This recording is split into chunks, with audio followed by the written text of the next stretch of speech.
Have you guys ever been in high school and you've had a teacher tell you, "Oh, go to college. You'll earn more. Your life will become better. X, Y, Z," or give you like a whole bunch of reasons why you should go to college.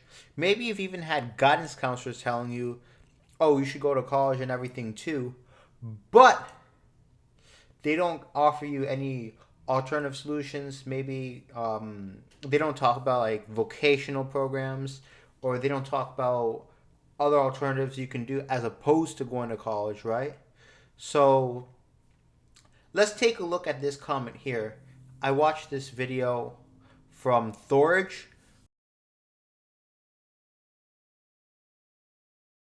First of all, shout out to Thorge. He made a video on "Did I waste my life getting 2 degrees?" You should check it out after this one. I'll link it down below in the description. So, this comment here on his video says, "High school teachers always tell us to get a degree to get good paying jobs. Meanwhile, they have degrees but never stop complaining about how little they get paid." Yes, exactly. And let me also mention the fact that they most likely went to grad school as well, that they have their masters and everything. Most likely, right? So I responded to this comment and I said, "That's the irony. At least they're getting paid, but we're over here having a hard time trying to get paid in the first place." And guys, when I say getting paid, I don't mean working at McDonald's getting paid, or any job like working in a warehouse, or any job that you could have gotten before you went to college or without a college degree. When I say getting paid, I mean getting paid for the skill that you learned in college. Like, for example, I went to college for programming, right? For computer science, getting paid in something like cybersecurity, full stack web development, getting paid in something like that. That's what I meant.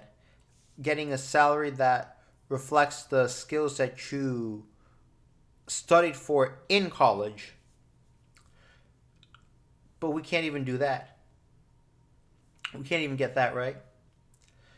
But at least the teachers getting like 40, 50,000 or whatever in public schools, at least they're getting paid, making some money.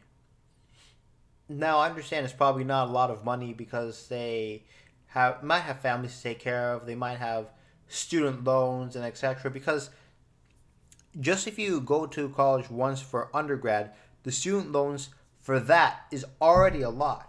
But get this, they did it again to get a master's degree. So here we go, guys. I mean, the you do have a push, like a union, like of teachers asking for more. They want to earn something like around $60,000, probably even more. Um, so in some areas they are getting raises. Like the average salary for pre-K teachers increased 63,600 in 2024 to about 66,800 in 2025. Okay, yes, that's good news for them. More power to you. And then in some areas, you have a push to get $60,000 minimum salary for teachers. I mean, in a full stack programming job, I would have liked to earn that much money, but can't. Can't even get a job in full stack programming, web development, everything. I mean, I went to college for programming. I went to boot camp. I improved upon my skills, but and then Brevard teachers get a 2% salary increase with a multi-year contract agreement. But yes, this is very ironic, right? because they're right now they're getting raises, but they're still complaining about how much money they're earning. I mean, at least be grateful for the fact that you're earning money in the first place and that you're getting raises, right? Versus us sitting over here struggling to even find a first job out of college. But doesn't that kind of invalidate the point that you're making?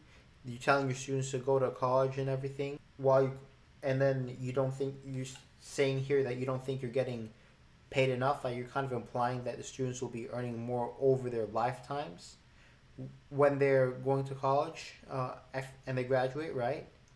Um, I mean, I had one professor in college tell me that a college graduate makes $1 million more over their lifetime than someone who just graduated high school.